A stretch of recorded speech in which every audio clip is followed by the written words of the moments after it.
Assalomu alaykum, hamma yaxshi yuribdimi? Oxirgi paytlarda ijtimoiy tarmoqlarda meditsinaviy turli-tuman operatsiya usullari reklama qilinadi. Bilasiz, grijani yoki shunga o'xshash har qanday operatsiyalarni va ko'pchiligingiz eshitgansiz, EMA operatsiyasi reklama qilinib turibdi. Bu kichik amaliyotni qilishdagi davo chorasi shunga qaratilganki, mana bachadon bo'lsa, mana mioma. Mana shu mioma maxsus qon tomir arteriya orqali oziqlanadi, o'sib ulg'ayadi. Buniyam yashab turishi uchun qon borib turadi. Shunaqa joyda o'sadi-da bu mioma degani. Endi EMA embolizatsiya matishnih arteriya degani ushbu bachadondagi miomani qon bilan ta'minlab turgan arteriyani maxsus usul bilan borib, embol qo'yib, tiqib qo'yish. Sun'iy yo'l bilan tromblash-da. Natijasida bunga qon kelmaydida, asta-sekin bu bujmayib ketadi, kichrayib ketadi. Shu darajada bujmayib, kichrayib ketadi, uni hattoki organizmni o'zi so'rib yuborishi mumkin. U nobud bo'ladi-da, o'ladi. Mana shu kichik jarrohlik usulida mayda invaziv, o'ta katta kesmasdan, qon ko'p chiqarmasdan va yana plyus tomonlaridan biri bu katta narkozni talab qilmaydi. Ana shu operatsiyani ham reklama qilib turibdi, jarayonlarini ko'rsatib turibdi. Lekin ko'pchilikka minus taraflarini unchalik aytavermaydi-da. Pul bor joyda iloji boricha minuslarini, kamchiliklarini yashirishga harakat qiladi. Doktor Eshchanov esa bunday tomonlarni oshkor qilib, hammaga bir ilmni berib keladi. Yaxshilab o'rnashib oling, men bu jarayon haqida sizga tushuncha bermoqchiman va kamchiliklari, salbiy va ijobiy tomonlari haqida ham aytib beraman. O'zi aslida normada mana yurakdan juda katta qon tomir keladida, umurtqa pog'onasini orqasi bo'ylab, yirik bo'lib keladi arteriya. Va mana shu katta kelgan arteriya yana shoxalanib ikkiga ajraladida, o'ng bedra o'ng son arteriyasiga va chap son arteriyasiga shoxalanib ketadi yirik bo'lib mana oyoq arteriyasi. Mana bachadon mana bunday joylashadi mana. Bachadonni o'zini matishnih arteriya deb aytiladi.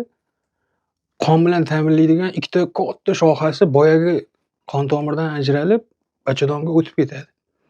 Ular ham mayda-mayda qon tomirlarga bo'linib taqsimlanadi bachadonni mushaklarini orasida. Xuddi vena qon tomiringizga osmonku kapelnitsa qilganday, o'sha oyoq orqali arteriya qon tomiringizga kateterni kirgizadi mana. Keyin shu orqali sekin maxsus ekranda kuzatuvda ko'rib turadi-da, boyagi bachadon arteriyasiga kirib boradi. Mana son arteriyasiga tushdi, mana. Mana shunaqa qilib kirib boradi. Axiri kateter boyagi bachadonni ichidagi miomani qon bilan ta'minlab turgan arteriyaga boradi mana. Boradi. Bu yoqdan endi embolizatsiya qiladigan, tiqib qo'yadigan maxsus suyuqlik moddasini jo'natadi.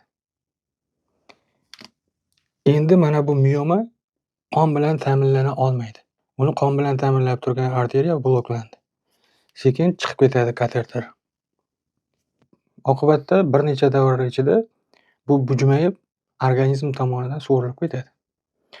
O'zi tirik turgan vaziyatda hech qachon o'zidan o'zi biror bir preparatlar bilan, qanaqadir usul bilan so'rilib ketmaydi-da u. U yashab turadi. Hujayralardan iborat, to'qimadan iborat bu narsa. Aslida bunday qaraganda mioma haqida men chuqur ma'lumotlar berganman. Miomani qachon operatsiya qilish kerak, qachon tegmaslik kerak, barchasini gapirib berganman. Xususan, mobil ilova kitobimda ham yozib qo'yibman. Bu operatsiyani ham o'zidan o'zi sizga agar mioma xalaqit bermaydigan bo'lsa, qandaydir bosim bermaydigan, og'riq bermaydigan va o'sish jarayoni jadal bo'lmaydigan bo'lsa, buni ham qilishga hojat yo'q asli. Endi umuman o'zi EMA amaliyotini bajarish uchun qanday ko'rsatmalar? Xuddi operatsiyaga bachadondagi miomani oldirishga ko'rsatmalarni men oldin aytib berganman.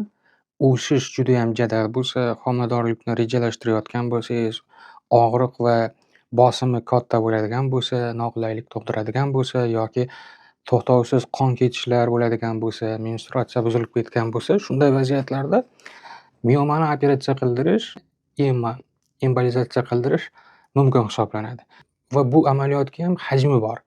Aytaylik, Rossiyada juda ko'pchilik maxsus shifoxonalarda hajmi 14-13 santimetrgacha bo'lganlarini qilib beradi.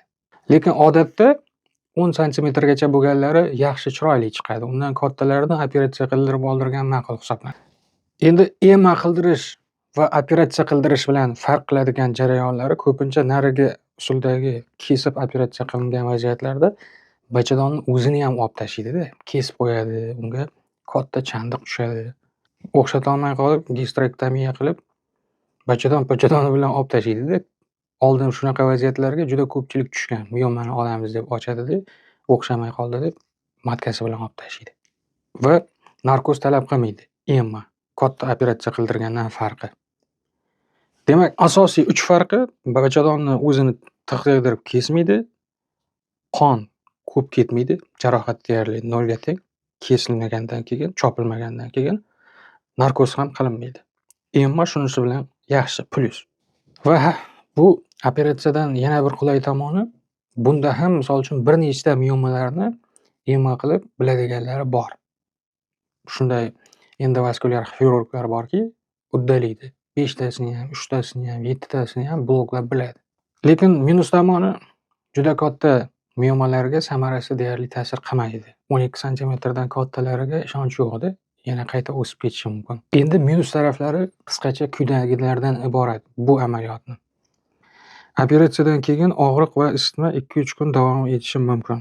Operatsiya jarayonida noto'g'ri qilib qo'yib, arteriyalarni jarohatlab qo'yib, o'z vaqtida yordam ko'rsata olmasa yoki boshqa bir arteriyalarni adashib qilib qo'ysa, katta yo'qotish bo'lishi mumkin. Keyingi minusi, katta miomalarni to'liq yo'qota olmaydi. Misol uchun 14, 15, 13 santimetrliklarga garantiya bera olmaydilar. Keyingi minus tomoni, bir necha yillardan keyin baribir mioma qayta o'sish xavfi bo'ladi. Yana minus tomoni, juda qimmat usul hisoblanadi bu ham. Hozir buni chiroyli qilib biladiganlari baribir kattaroq pul topish maqsadida narxlari kundan kunga, hafta sayin jadal oshirib boradi-da. Oddiy odamlarga bu minus hisoblanadi. Yana bir minus tarafi, baribir rentgen nuridan foydalaniladi. Izluchение, nurlanish. Hamma yerda bunday tajribali mutaxassisni topish qiyin, ishonchli. Deyarli minus taraflari shulardan iborat.